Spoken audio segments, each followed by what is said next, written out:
Welcome to Liquid, how CFOs outperform. I'm your host, Tom Gavigan. And I'm Holly McNulty. And today we're joined by Curt Anderson of Flexe. Curt, thank you so much for joining us today. Thank you for having me. Excited to be here. Yeah, I think there's a lot to talk about in relation to your background, experience, and some of the activities going on in the broader economy today. I guess first I'll ask what is taking up most of your time these days? Yeah, well, I just recently took on our COO responsibility, so that's actually taking on a lot more of my time today.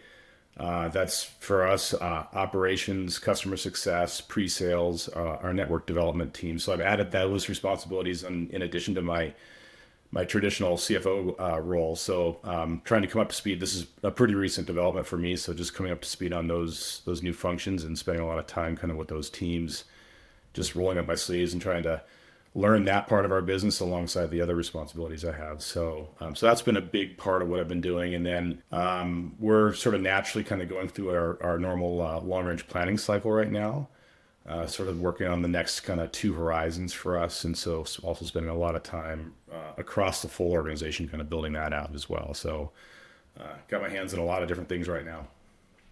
It's interesting. It speaks, I think, to the dynamic nature, perhaps, of the CFO role. You're not the first person to be on our podcast that had to wear another hat. There's a lot of moving parts in what we do. We're always looking to outgrow, outperform, outlast the competition. How do you stay close to the business and ensure your financial insights are driving the overall effectiveness of the operation itself? It's a good question. Oftentimes I feel like as a CFO and now COO, you kind of you have to be kind of everywhere all at once. And sometimes it's really hard to do that. So I think the most important thing that I've learned over the years is you just got to have an amazing team to start with. And I think that, getting the right people on the team's super critical. And then you need to, develop those folks in a way that they can be a great extension of the function and of how you want to run the business. So you really need super smart, motivated, curious people who kind of make themselves indispensable for the parts of the business that they support. Finance. I really believe that the agenda for the CFO and the finance team is the success of the company. I want my marketing leader and my sales leaders and my operations leaders to be hyper focused on their function and doing their function exceptionally well. And so that leaves to the CFO's team the job of really running the company and making sure the company's strategy is executed well. And again, you can't do that without an amazing team. So I think it really starts with with that part of the function. And then for me personally, what I do is I try to spend as much time as I can with my peers and then with the next layer of leaders in the organization. And that's important because I think you sort of help set the tone for not only what you expect as a leader, but you set a tone for how we want to operate the company. And in sort of, again, in having a great team, that's a good extension of you. And then in sort of emboldening the functional leaders with a view and a perspective of how to operate a successful company. I think those two things come together, importantly to create success and to sort of be help you be an extension into the business. So I know there's going to be a lot of differences between operating a startup versus established companies. You've experienced both ends of the spectrum. Kind of in relation to Tom's question, so how do you stay close to the business in a smaller company setting? Yeah. And how does that approach change in a larger organization like Microsoft where you've worked before? Yeah, it's a great question. And I've thought about this a lot over the course of my career. I was very lucky. I started my career at Deloitte, spent time at Amazon, spent a lot of time at Microsoft. So I had kind of that big company foundation early in my career. And then I'd say the second chapter of my career, I've really been more in startups and growth companies that are, as you said, Holly, a lot smaller. And I would say that the larger companies, I've been, again, super blessed to just have been able to work in companies that were incredibly well run. And I think what you find in those companies is that there are a lot of systems and operating structures and process that create space for the good conversations around, analytics and data analysis and learning how to run the business. And there's at Microsoft, we had an incredible operating rhythm, for instance, that we would come together every month and look at scorecards and analysis and fine tune the business. But that's a pretty heavyweight thing to operate, and there are entire departments whose job it is to sort of operate that infrastructure.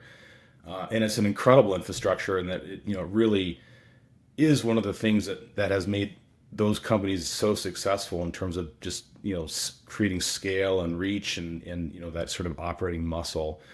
And so I think the trick is to try to take some of the learnings that you get from those larger companies and distill them down into sort of practices that you can apply at a smaller company level. So, for instance, it's a lot easier to navigate in a smaller company. There's just fewer layers and fewer functions to navigate. Oftentimes you know everybody in the organization, so it's easy to pick up the phone or hop on Slack or shoot a quick note, and you just have that speed and agility just sort of built into the organization. But you still have to think about how do you build scale. And so I've always tried to take some of those learnings from the big companies and try to distill them down into the little practices you can apply in a smaller company. So we still have an operating rhythm. We have a pipeline review, we have an upper funnel review, we have monthly customer health meeting, we have a number of those types of things, a monthly business review where we bring all of our leaders together, and they're a lot lighter weight, of course, than you'd see at a Microsoft. But the point is still to bring people together. The point is still to look at the same data all together in the same room or virtual room, and to have the conversation so that you're all on the same page. And so in a lot of ways, it's just the same thing. It's just kind of, it's a miniature version of what we did at Microsoft and at Amazon. So I think that's really important. And then I think the other, and I've learned this probably over the years, is the other really important thing is to create opportunities to model behavior so that your junior leaders learn along the way as well. And so those operating rhythms, that pipeline review or that monthly business review, as an example, are great venues to sort of demonstrate and model the types of questions you ask, the how you tear apart data and analysis and try to get to a good answer about what's going on. So they're one is about kind of creating the vessel to run the business, but it's also creating opportunities to teach, and so that you kind of build scale into the system over time with your leaders. Data comes up a lot when we have these conversations. Do you find it more accessible in a smaller organization and easy to get to, say, than in a larger organization, or is it not really correlated with the size of a company? I would say there's a couple ways to answer that. So we have a ton of data, in most companies I've been at, I think data is not always, the volume of data is not the issue. Sometimes it's the quality of the data, and sometimes it's the speed with which you can access the data.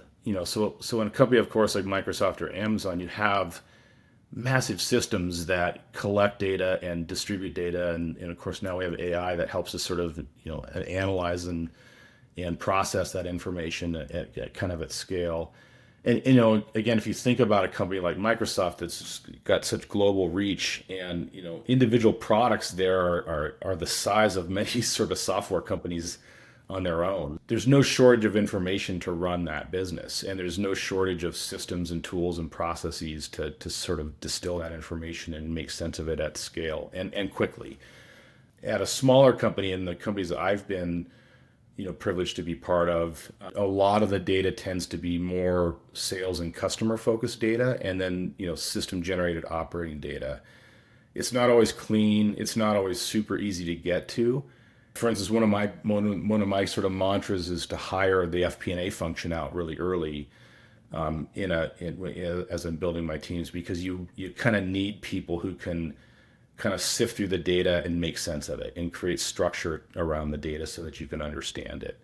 And so I'd say in smaller companies, you just don't often have kind of the infrastructure to understand the data. The data's there. It's just how do you get it out and how do you kind of put a framework around it to understand it. And so I've always found like the FP&A function kind of tends to work overtime because they have to reach into the systems, get the information out, structure it, build a framework to understand it, and then they have to be able to communicate it really well into the sales organization, for instance, or into the operations team so that they can get some insight. Because those teams also don't often have people that are that have the time or bandwidth or even the skill set to sort of manage large amounts of data. So it sort of falls on the finance team to do that.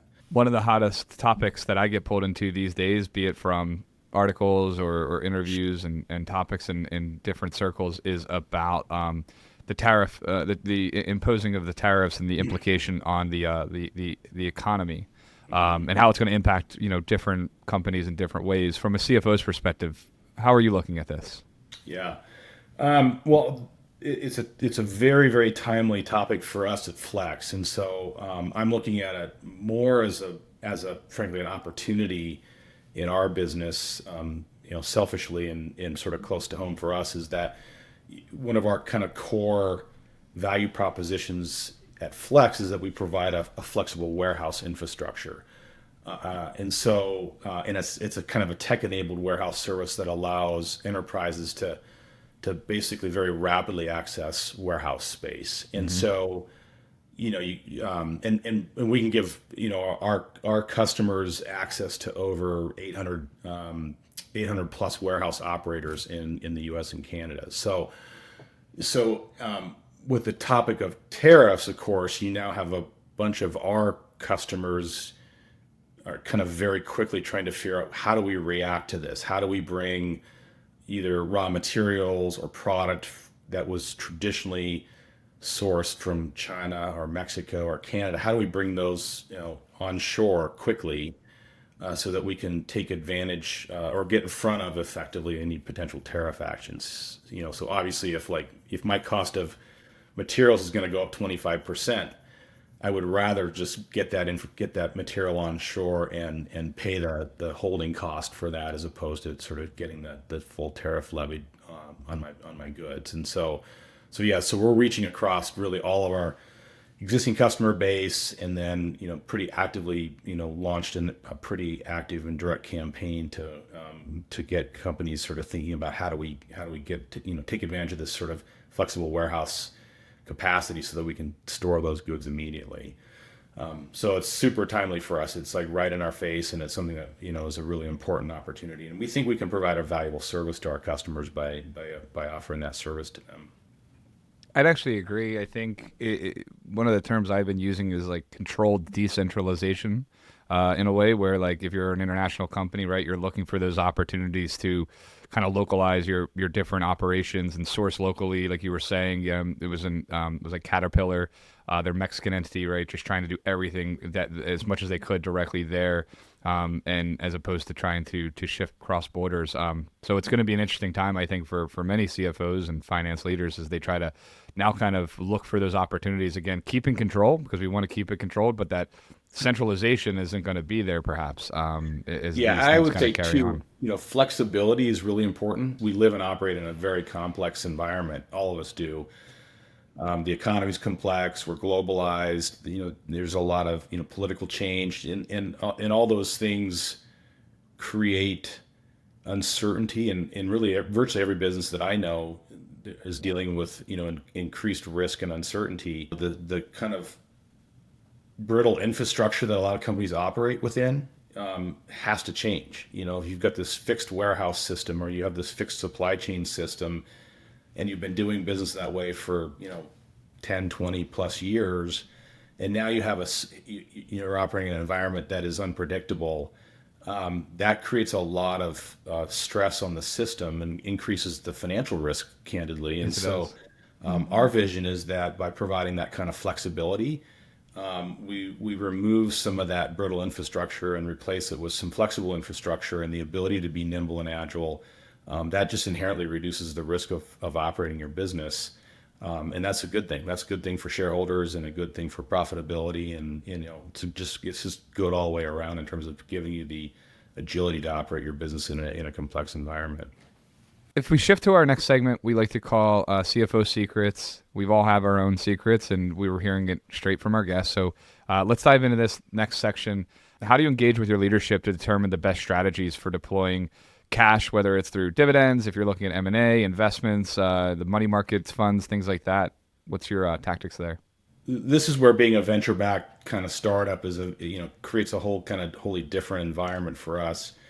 We're not yet profitable, and we're venture-backed. So I think our Our approach is maybe different than a larger, public company or a company that's profitable, but the goal's the same. I mean, we're all of us are really, anchored to creating enterprise value, and that's our job as business leaders. So with that in mind, it's really about making the best decisions for growth and profitability. For me, in my business, it's mostly people. We're not a very capital intensive business. That's one of the features of our business models. We're asset light.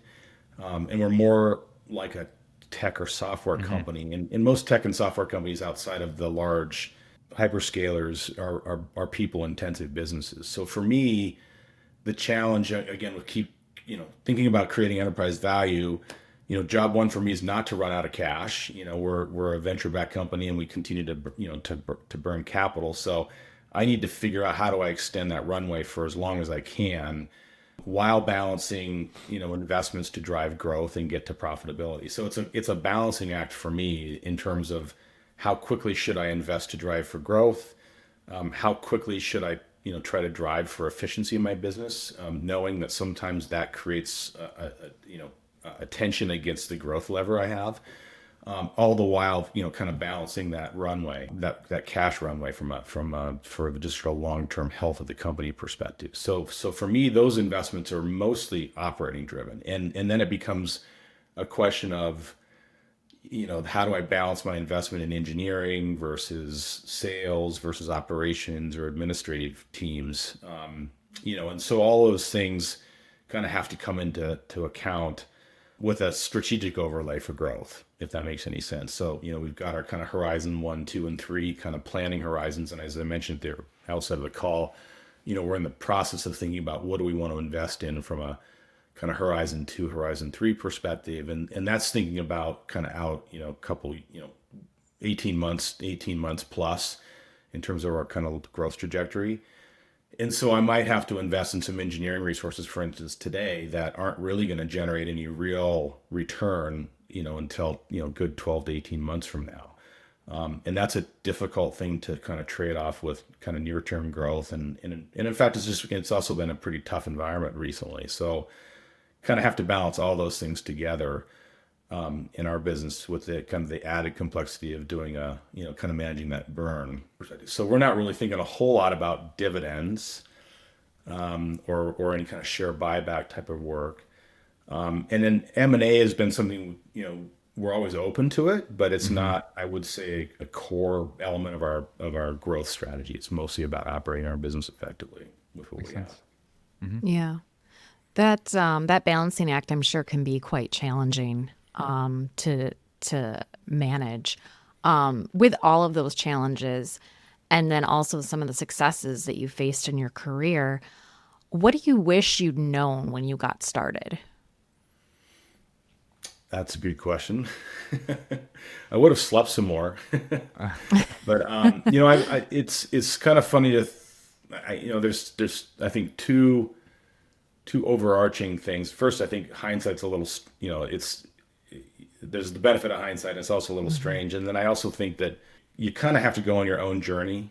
In the moment, I don't think we're ever really wired to put somebody else's wisdom to work, So with that in mind, these are things I've got some lessons I've learned.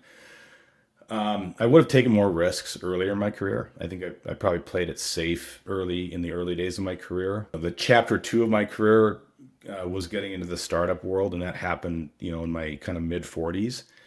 And I'm having a ton of fun with it, and that part's been a blast. I mean, I loved Microsoft, I loved Amazon, I loved Deloitte, but I've been having a ton of fun in the startup world. I kind of wish I'd done that a little earlier, but that's fine. It's probably just a function of being over 50 now and looking back on it. I think the other thing is, I think we all intuitively know this, but it's just you cannot pay enough attention to the people factor in your business. I just think the people factor, people are everything in what you do. And so I just say, I wish I would have worked even harder to find the best people and invest in them. I think I've been super lucky to work with incredible people, and, I've learned a ton in doing that. And as a leader now, I just think it's important just to keep investing in that. As more of a junior leader, I wish I would have paid more attention to that early on. And then I just say, like 10% rearview mirror, 90% windshield. I don't spend a ton of time looking in the past. If it is, it's to learn and to, take whatever lessons you can out of, hopefully you've had some failures in along the way that you can learn from, because I think they make us all better. But, don't spend a ton of time on those. You got to keep looking forward. And I think play to your strengths for sure. I think I spent a lot of time trying to sand off the rough edges on the things I wasn't very good at. And was it 30 plus years later, I'm still sanding those rough edges and not getting very far. So I'd say just double down on the stuff you're really good at. I think the people part of your response is near and dear to me in terms of hire slow, right? Like take the time to make sure you find the right people and the fit. That's some people don't subscribe to that. I do. But in terms of like continuing to grow talent and keeping people motivated and engaged in learning, what kind of practices do you have there? What recommendations do you have? What has worked for you? Because I find that to be really challenging as well. After a few years, keeping people educated, informed, and motivated. Yeah, it's a good one, Thomas. I too subscribe to the hire slow philosophy, almost painfully slow.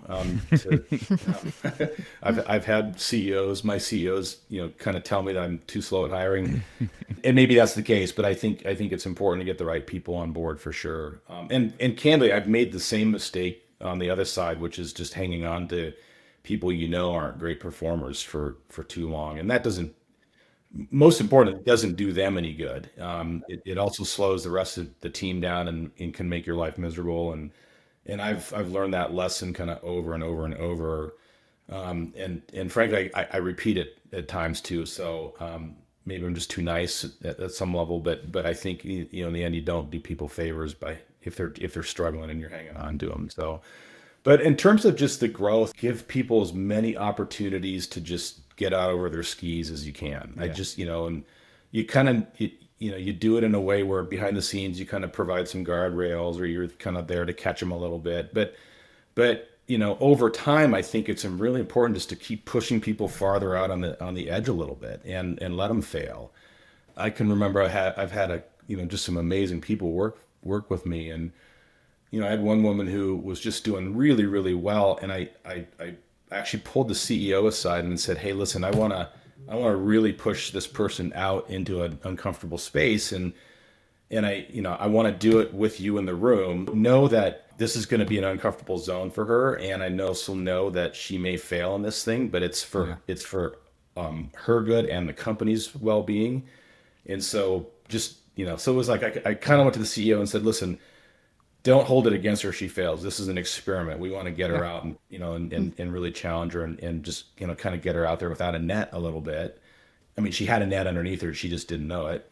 And, those types of things were just there. It was like, just kind of put her in the cauldrons and just like, let it go and see what happens. And she rose the occasion and just crushed it. And, it was just like kind of a seminal experience for her. Listen, you can't do that with everybody. You just don't have the bandwidth or the scale to do that. But you pick your people and you really give them opportunities like that, and they're just like these moments in their career are just like they take off. Yep. And that's super cool. It's really fun to see. You built the guardrail. I think that's so important. Whether it's behind the scenes or in front of them, you make sure that the guardrails are there, and you have to do it individually, like you said. Yeah. There's opportunities to do various group things and educational type experiences, but then it's the individual experiences of getting out over your skis that really help push people forward, I guess. And the other thing, we had recently our company kickoff in Barcelona a few weeks ago. One of our board members, he's a great guy, Mike Everhart. He was saying to the audience, you got to say yes. And what his point was, he said that so often people in their career try to be too calculated. And I'm going to do this, and then in 2 years, I'm going to be promoted to a senior this, and then in 3 years after, I'm going to do that. Yeah. And they avoid maybe those opportunities that are in front of them to say yes, that might navigate you somewhere that you weren't fully expecting to be. I always say it's like sailing, right? You set a compass and the course might go a little bit off. As long as you're still heading directional, that's where you want to be. The wind might take you a little bit off track, but if you try to stay on a straight line, it's impossible. You're going to burn yourself out. You're going to be disappointed with what you end up doing. So I think it's extremely topical, I guess. That's such a good analogy. I've used a similar one with folks as well. Yeah, it's good to help people sort of imagine what they can do, help them see, or a little bit beyond where their radar's sort of taking them. I was again fortunate at times over my career to move into operational roles, and I had leaders who just were like super open to it, and they encouraged me to like take the risk and step out and try something new and something that was going to just kind of push me out of my comfort zone. And so, again, with your best people, try to do that. I oftentimes try to push people out of finance into operational roles, hoping they'll come back, but knowing that they may not. Sales operations is another, like that's a really great place to take and push people. I've successfully pushed a handful of my best FP&A people into sales operations or revenue operations. Like 90% of the time has just been an incredible career development for them.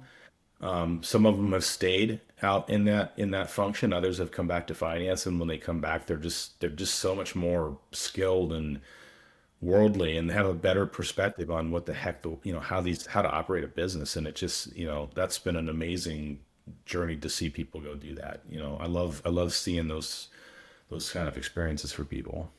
So before we close out our conversation, I guess a couple questions just to know Curt, I guess a little bit more than just Curt, the CFO. What's your favorite city you've been to? Favorite place to eat there? Anything like that in your travels? Well, Italy is always great. I love Italy. But in terms of like places to eat, years ago, my wife and I went to San Sebastian in Spain.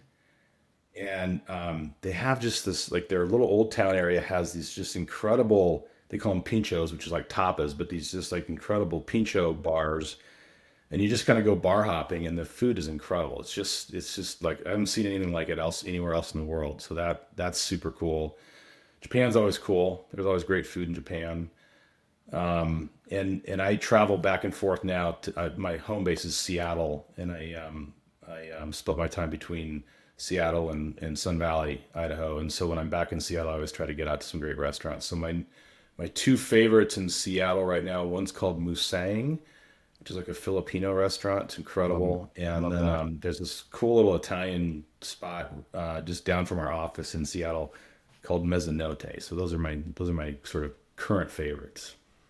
Add it to the list. It's been so long since I've been to Seattle, not by choice.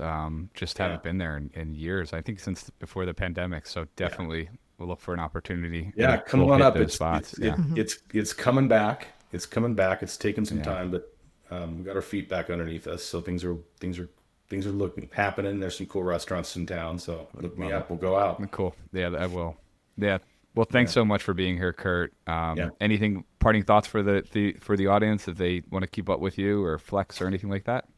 Well, yeah, you can always follow us on LinkedIn. Flex is Flexe, and we're doing some great and exciting things in the supply chain world, in particular around sort of flexible warehouse infrastructure, and we think that's the future for warehousing. And just love to chat with anybody who's got interest in that or needs there. And you can catch me on LinkedIn as well. And this has been a lot of fun. Thanks for inviting me along. Hey, you're a great guest. Thanks so much. So that was a really great conversation with Curt. There's a couple things that really stood out to me in that conversation.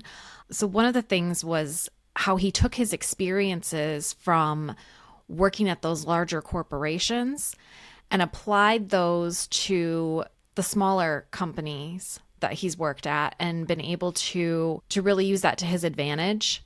I think that's great because I think too often we think that we need to take a completely different approach when working with like a smaller company, and that's not the case. It's really just refining what you do and making it fit at a little bit smaller of a scale. And so I think that's a great takeaway. Yeah. I mean, because it works, do what works, but scale it down to the operation that you have, and then take advantage of what being small. It makes it easier to get in touch with people. It brings it easier to bring people together. There's not as many people that you have to coordinate with oftentimes. So take advantage of it, but don't lose sight of those best practices and what has worked at companies like Microsoft. I mean, they've gotten there for a reason, right? Yeah, for sure. And one of the other things that really stuck out was something that I think is a common theme that we see, especially in our day-to-day with our clients, and that's that concept of the quality of the data. You can have all the data in the world, but if you're not mining the data to make it what's important to the business and making sure that that data is of quality, it's not going to get you anywhere. No.